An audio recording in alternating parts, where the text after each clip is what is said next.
Nous sommes dans une période de l'histoire et dans un endroit du monde où l'homme s'est petit à petit affranchi de Dieu. Et selon la formule antique bien connue de Protagoras, l'homme est la mesure de toute chose. Alors il l'a dit dans l'Antiquité, mais c'est de plus en plus vrai. L'homme est la mesure de toute chose. Tant et si bien que ce soit pour la connaissance du bien et du mal, pour les rêves qu'on envisage, pour les désirs qu'on a, pour chaque chose qui nous traverse, c'est l'homme et lui seul qui décide. Et même par rapport à son invention, l'homme qui est la mesure de toute chose, qui invente des choses qui parfois le dépassent, devrait nous faire réfléchir sur les limites de ce principe. C'est pas entièrement faux et c'est pas entièrement mal que l'homme soit la mesure de toute chose. Et on le voit dans ce texte que l'homme a une place particulière dans la création, mais qu'il soit le seul à décider. Ça, c'est quelque chose qui peut nous conduire au plus grand des dangers.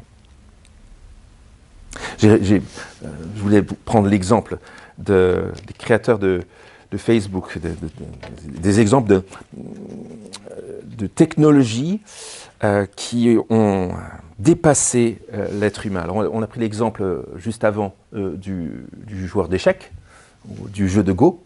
Un autre exemple très intéressant, c'est celui des chercheurs de chez Facebook en 2019 qui ont branché deux ordinateurs l'un avec l'autre pour qu'ils se mettent à communiquer l'un l'autre. Ils apprennent à dialoguer l'un avec l'autre.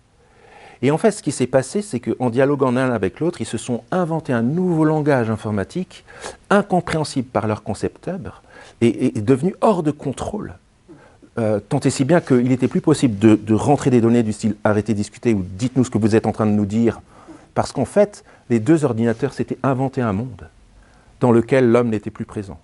La seule manière d'arrêter ce process, c'était de débrancher. Ça donne un peu des frissons, j'en ai d'ailleurs là. Et puis, on a parlé de l'intelligence artificielle, notamment dans la production d'écrits et dans le traitement des données, des datas. On a parlé de ChatGPT juste avant. On a l'impression parfois qu'on est dépassé. On est dépassé. L'homme est la mesure de toute chose, mais en fait, la démesure est vite là. Et l'homme est dépassé par la mesure de ce qu'il produit, sans transcendance. Et toujours avec ce potentiel énorme. On n'a plus de rapport à l'absolu, mais on a toujours ce potentiel énorme de créativité. Eh bien, à quoi on ressemble? On ressemble à un enfant surdoué qui aurait construit une voiture surpuissante, encore mieux que les Maserati, avec des freins de vélo. Facile à lancer, difficile à arrêter. Il est encore temps de faire une pause, il est encore temps de s'arrêter, de lever le pied, de réfléchir, mais prenons dès le début la mesure de ce que ça veut dire que l'homme soit la seule mesure de toute chose. Par ces deux premiers chapitres de la Genèse, de la Bible, que Chantal et Sarline viennent de nous lire, Dieu se rappelle à notre bon souvenir, en nous rappelant notamment que nous ne sommes pas la seule mesure, et qu'il est, lui, celui qui donne la mesure à chaque chose. Il nous rappelle d'où nous venons, quelle est notre identité, quelle est notre vocation, mais il nous fournit aussi le cadre dans lequel nous pouvons nous réjouir authentiquement des avancées des sciences et technologies sans devenir comme des Amish. Vous savez, les Amish, c'est des gens qui refusent le progrès, qui utilisent encore des chevaux, mais qui ont quand même parfois un téléphone portable. On peut se réjouir authentiquement des avancées de la science, de la technologie, tout en restant humain, lucide et responsable. Et l'information essentielle, on l'a juste devant, l'homme est créé. C'est la première affirmation. Au commencement, Dieu, l'homme est créé. L'homme a une origine bien définie, d'un Dieu personnel qu'il a voulu dans cet univers. Et ça, c'est le garant de beaucoup de choses pour réfléchir ensemble sur la question de la technologie. Alors si vous dites, c'est bizarre, j'ai l'impression qu'on revient sur ces 3 premiers chapitres de la Genèse à peu près à chaque année. La réponse c'est oui, parce que c'est ces 3 chapitres indépassables. Ces 3 chapitres qui sont conçus pour poser le décor. Et qui posent le décor pas juste d'un aspect de la vie, mais qui campent le décor de tout ce que nous avons, de tout ce que nous vivons et de tout ce que nous pensons. Comment est-ce que Moïse, qui a écrit ce texte, nous montre cela? Tout d'abord que ce monde est un monde créé et ordonné par Dieu. Ensuite que l'homme est un homme créé et établi à l'image de Dieu. Et enfin que Dieu a posé un cadre qu'il garantit lui-même, dans lequel il est possible à la fois de penser, de rêver et d'être en sécurité. Tout d'abord, un monde créé et ordonné par Dieu. On a devant les yeux une réponse qu'on n'écoute plus forcément beaucoup aujourd'hui, mais qui est essentielle pour nous. La question philosophique clé, c'est pourquoi y a-t-il quelque chose plutôt que rien dans l'univers? Pourquoi il y a quelque chose? Pourquoi on est là? Pourquoi l'univers est là? D'où ça vient? Alors bien sûr qu'on est dans le mythe aujourd'hui que l'univers, que l'homme est le fruit du hasard, ou alors le fruit de premiers atomes de matière qui ont un jour commencé à produire ce qui aujourd'hui est la réalité dans toute sa complexité. Mais ces approches-là ne répondent pas à la question « oui, mais avant ». Oui, mais avant le Big Bang. Oui, mais avant les 2 premiers atomes. Oui, mais qu'est-ce qui vient avant? Et là, devant nos yeux, on a une réponse. Versets 1 à 25 du chapitre 1, Dieu nous rappelle qu'il a créé le ciel et la terre. Qu'elle était avant informe et vide, c'est un langage poétique pour dire que c'était le chaos, qu'il n'y avait rien. Comment exprimer qu'il n'y a rien? C'est par ce terme-là, la terre était informe et vide, mais que Dieu fait advenir à partir de rien ce qui existe. La lumière, les eaux, les végétaux, les minéraux, les animaux et l'homme. Dieu crée et Dieu ordonne. Vous avez vu la répétition. Dieu ordonne, verset 3, Dieu dit que la lumière soit et la lumière fut. Verset 6, Dieu dit qu'il y ait une étendue entre les eaux pour séparer les eaux d'avec les eaux, et c'est ce qui se passe. Dieu dit, verset 9, que les eaux qui sont au-dessous du ciel s'amassent en un seul endroit et que le sec apparaisse. Et il en fut ainsi. Et il en fut ainsi. Et il en fut ainsi. Dieu dit et cela arrive, Dieu veut et cela s'ordonne, et à chaque fois ce refrain, c'était bon, c'était bon, c'était bon. On le voit au verset 18, Dieu vit que cela était bon. On le voit encore à un autre endroit, verset 25, à la fin, Dieu vit que cela était bon. Tout était bon, tout était créé, et tout était ordonné. Dans la création. Vous avez remarqué, Chantal, tu l'as bien souligné dans ta lecture, selon son espèce. Toutes les créations, tous les végétaux, tous les minéraux, tous les êtres vivants et animaux sont créés selon leur espèce. On le voit bien dans le verset 12, la terre produisit de la verdure, de l'herbe porte de semences selon son espèce, et des arbres donnant du fruit en ayant en eux leurs semences selon leur espèce, puis les animaux aussi, selon leur espèce, à partir du verset 20, Dieu ordonne, Dieu dit, cela arrive, Dieu crée un ordre qui permet que les choses arrivent. Quelque chose, affirmons-le, ne vient pas de rien. Affirmons-le ce matin. Quelque chose d'ordonné ne provient pas du chaos. Dieu dit, cela fut ainsi. Dieu vit que cela était bon. Et quelque chose de stable, quelque chose de reproductible, quelque chose de fiable, ne provient pas du hasard. Le hasard n'est pas doué, s'il existe, d'intelligence qui pourrait ordonner les choses. Dieu dit et la chose arrive.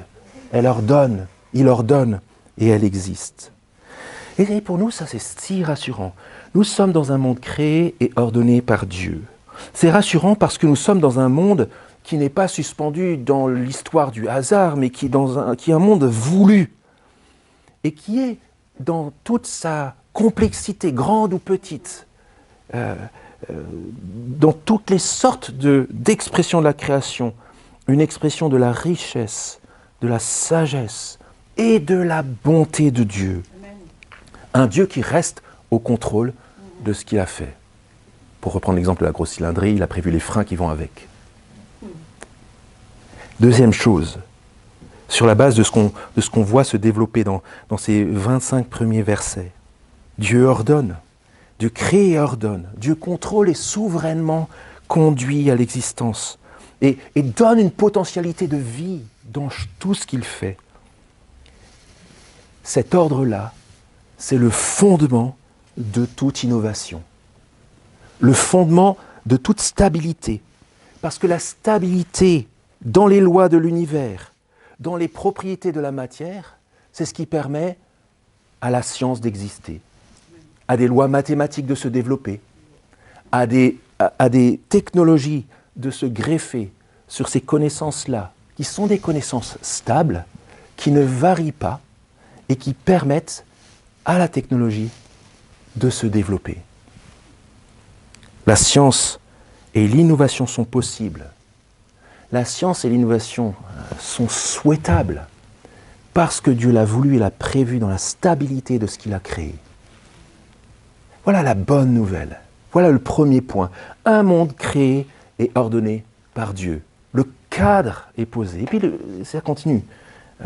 C'est pas juste un monde qui a été créé et ordonné par Dieu.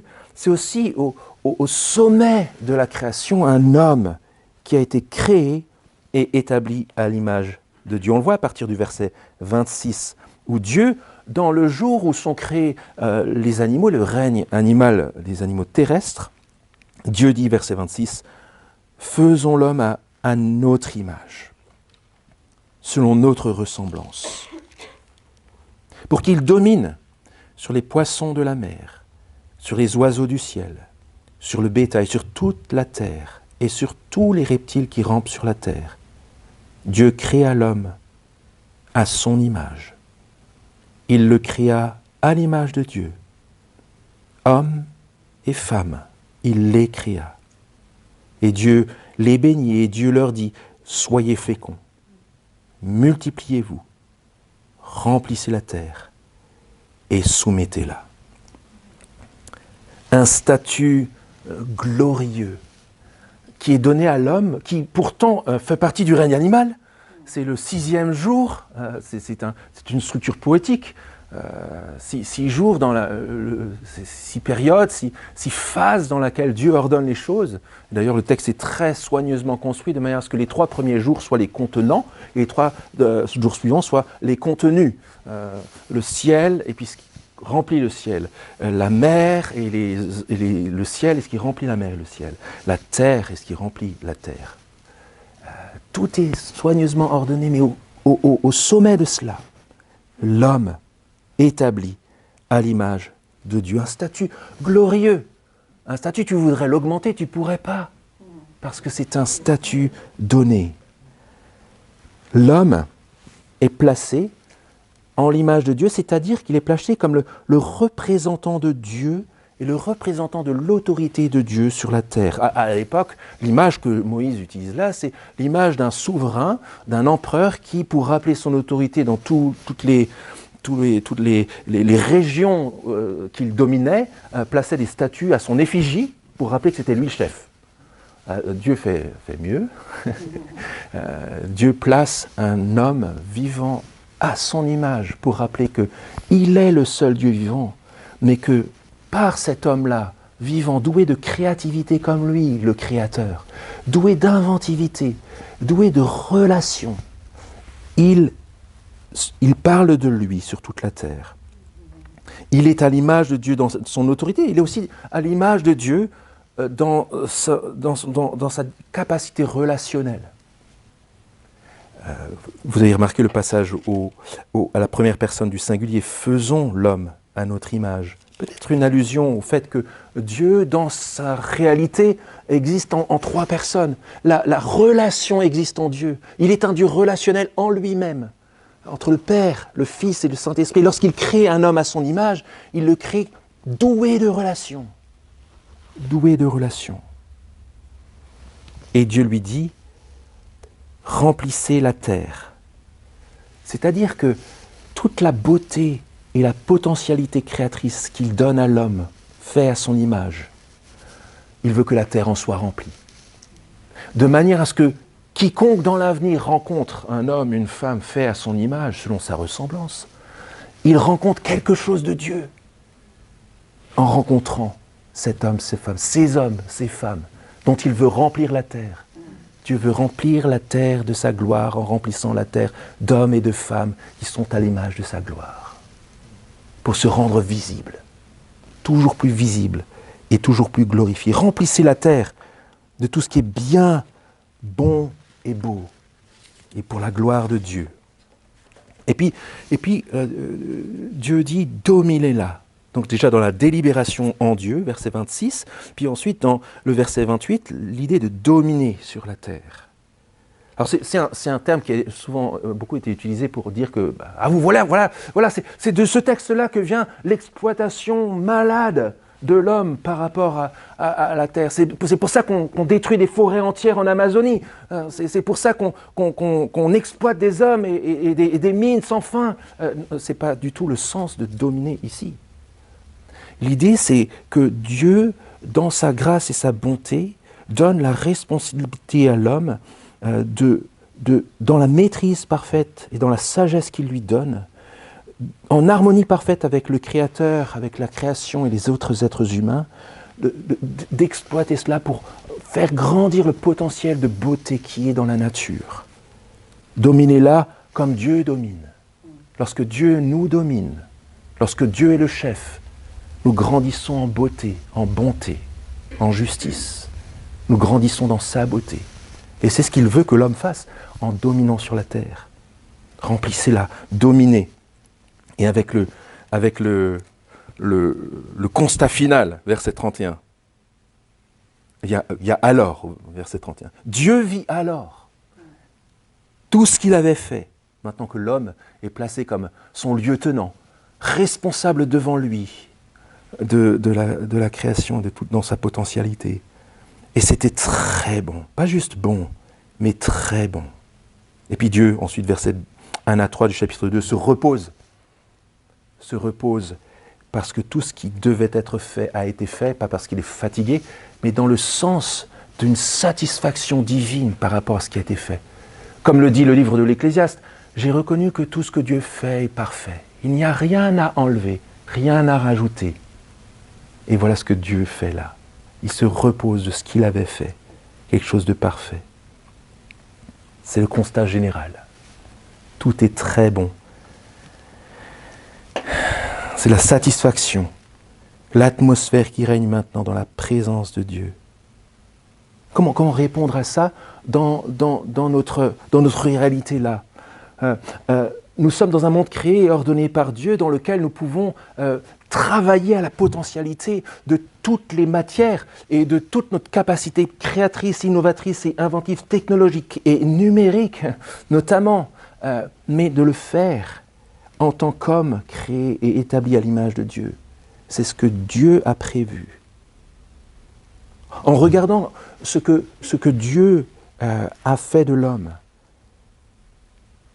soyons satisfaits comme lui a été satisfait.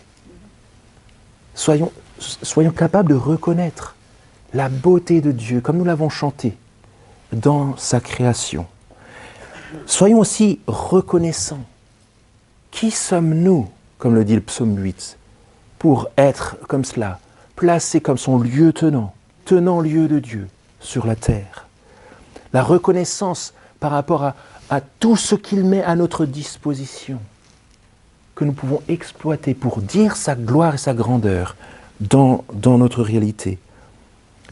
Laissons ce texte nous conduire à l'adoration du grand Dieu qui n'a besoin de rien ni de personne, mais qui produit ce monde et qui met l'homme sur la tête du monde pour pour l'expression de sa créativité. Et enfin, mesurons la responsabilité. Remplissez la terre et dominez-la. Il y a eu un bug à un moment donné, on va commencer à voir ça la semaine prochaine. Mais l'intention de Dieu n'a pas changé. L'idée que Dieu tient l'homme comme responsable de ce qu'il fait, de sa capacité créatrice, innovatrice, technologique, de ce qu'il fait de l'exploitation du monde, de ce qu'il fait de sa domination du monde, il le tient responsable. Et l'homme, dans sa fuite en avant, guidé par sa propre mesure, devra rendre des comptes s'il maltraite la création dont il a été rendu responsable, s'il utilise à mauvais escient son génie créateur. Dieu le tiendra responsable. Et commençons à bien utiliser, à bien recevoir la technologie que d'autres ont inventée pour la reconnaissance, l'adoration et le sens de la responsabilité que Dieu nous donne. Et enfin, le dernier point de ce texte, c'est surtout au chapitre 2 qu'on le voit. C'est pas juste que le monde a été créé, ordonné par Dieu, que l'homme a été créé, établi à l'image de Dieu, mais que Dieu a posé un cadre et qu'il garantit ensuite. Un cadre. Voilà, méfiance, dis donc, ça y est, c'est vrai, je vous avais dit, ça nous bride, je vous avais dit. Le christianisme, la Bible. Mais le cadre nous dit tout autre chose. Le cadre est une bénédiction dans laquelle nous pouvons vivre. Ici, le cadre est magnifique. Regardez le descriptif, donc la terre, à partir du verset 4, les arbustes qui vont finir par pousser, la vapeur qui fait que la pluie tombe. Verset 8 et 9, les arbres bons à manger, agréables à la vue. Le fleuve, les 4 fleuves, et puis aussi, vous avez remarqué, même il y a déjà de la matière qui est décrite, hein, verset 11, c'est le pigeon qui contourne tout le pays de Havila où l'on trouve de l'or d'excellente qualité. Donc peut-être qu'à l'époque c'était de l'or, donc ça veut dire qu'on peut être riche là-bas. Peut-être qu'aujourd'hui quelqu'un qui est dans la haute technologie se dit « Waouh, un supraconducteur, super !» Mais déjà là, un cadre, mais un cadre béni, un cadre abondant, un cadre à la mesure de la bonté de Dieu, un cadre parfait pour se développer. Tout est là pour stimuler la créativité, l'innovation et la production. C'est le nid douillet que Dieu a prévu pour que l'homme se développe. Et c'est aussi un cadre garanti par Dieu. Un cadre, c'est essentiel pour nous repérer, pour nous mouvoir, pour nous exprimer. Alors évidemment, nous on sait que dans la croissance humaine, homme ou femme, à 2 ans et demi et à peu près à l'adolescence, la culture humaine, c'est de taper dans les limites pour s'affirmer. Mais il faut un cadre contre lequel taper. C'est des limites qui sont bonnes et essentielles. Dieu pose sous son autorité ce cadre-là. Et il pose des règles et des limites qui permettent à notre potentiel de s'exprimer. Hein. Des limites physiques. Et ça, on va y revenir dans la série. Les limites physiques, verset 7. L'Éternel Dieu forma l'homme de la poussière du sol. L'homme reste, littéralement, l'homme, Adam, ça veut dire le glaiseux, fait de terre glaise, de poussière. Voilà la première limite. Tu ne peux pas tout. Tu es poussière. Et Dieu insuffle son esprit et devint un être vivant. Première limite physique. Tu peux pas, même si la technologie te permet de vivre plus longtemps, ou de voir mieux, ou d'avoir une intelligence greffée, tu es un glaiseux. Tu es fait de poussière. Première limite, essentielle. Tu ne peux pas tout. Deuxième chose, limite spirituelle et morale, versets 16 et 17. L'Éternel Dieu donna ce commandement à l'homme, tu pourras manger de tous les arbres du jardin, mais tu ne mangeras pas de l'arbre de la connaissance du bien et du mal, car le jour où tu en mangeras, tu mourras. Peut-être que tu es la mesure de toute chose d'une certaine manière, mais tu n'es pas, toi, capable de voir, de décider et de décréter ce qui est bien ou mal. Tu n'as pas cette capacité, cette sagesse-là. La connaissance du bien et du mal ne sont pas ta propriété. elles m'appartiennent, moi le Dieu vivant. Et tu dépends de moi pour connaître le bien et le mal. Tu ne peux pas y avoir accès directement. Tu n'en mangeras pas, car le jour où tu en mangeras, tu mourras. Et c'est peut-être une prétention de la technologie. Je ne peux pas ne pas penser à Apple, dont le logo est une pomme croquée. Enfin, on a accès à la connaissance. Mais ce n'est pas juste la connaissance ici dont il est question, c'est une limite morale. Savoir quelles sont les limites, ce qu'on peut ou pas faire, ce qui est bon ou pas, ce qui devrait être permis ou pas. C'est Dieu qui nous aide à le savoir. Limite physique, limite spirituelle et morale, et enfin limite relationnelle, là je ne vais pas trop m'étendre dessus. Vous avez peut-être été surpris qu'on lise jusqu'à la fin du chapitre 2 avec la création de l'homme et de la femme, mais c'est essentiel. Regardez le verset 18, l'Éternel Dieu dit « Il n'est pas bon que l'homme soit seul, je lui ferai une aide qui soit son vis-à-vis. » Et à la fin, l'homme qui s'extasie de voir la femme faite à partir de lui, qui est comme lui en tout point, mais tellement différente aussi. La limite relationnelle. À l'homme, Dieu dit en créant la femme, tu n'es pas tout et tu ne peux pas tout. Et à la femme, en créant la femme, Dieu dit à la femme, tu n'es pas tout, tu ne peux pas tout. Tu as besoin de l'autre, d'une manière générale et d'une manière spécifique dans la différence des sexes. Et cela détermine aussi la différence des sexes dans la création. Dieu a voulu des hommes, Dieu a voulu des femmes. Il les a voulus, il les a aimés, il en prend soin. Et on ne peut pas, juste parce qu'on le veut, changer de sexe. Bien sûr que cela génère des souffrances. Bien sûr que cela peut générer des interrogations sur notre identité. Mais la solution ne vient pas du changement, au niveau du changement de sexe. Il vient au niveau de la réconciliation du Dieu qui m'a voulu tel que je suis. Et qui m'aime et qui me restaure dans ma souffrance. Même si je pense que peut-être que je serais mieux en femme. Peut-être que je serais mieux en homme. Dieu nous a créés hommes et femmes complémentaires, où nous ne pouvons pas nous passer de l'autre sexe, et où nous avons besoin les uns des autres pour accomplir notre potentialité.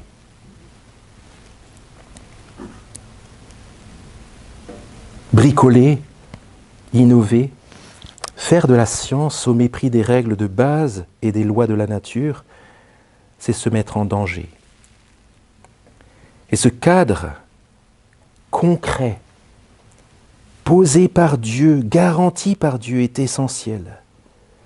Il n'est pas limitant. Il est le terreau sur lequel nous pouvons nous développer dans toute l'expression de notre vocation, dans tout ce qui est bien, bon et beau. Pour finir, deux dimensions, deux choses, deux domaines d'application de ce point-là, sur le cadre posé, garanti par Dieu. Première chose, il y a une raison à ce que nous produisons, à ce que nous innovons, à ce que nous créons. Et cette raison ne se résume pas à ce dont je suis capable, ou à ce dont j'ai envie, ou même à ce que j'estime bien. Il y a plus. Dans le cadre bienfaisant prévu par Dieu, notre vocation, c'est de nous épanouir dans la pleine expression de notre potentialité, mais toujours pour la seule gloire de Dieu. Pour dire sa beauté, pour dire sa bonté, pour dire combien le Créateur a placé en nous ce génie créateur pour parler de lui et pas pour parler de nous. Le deuxième point, c'est sur la notion de l'opposition entre la nature et la technique. Vous savez, les deux familles dont on a parlé au début, ceux qui disent on fonce, ceux qui disent oh là, stop.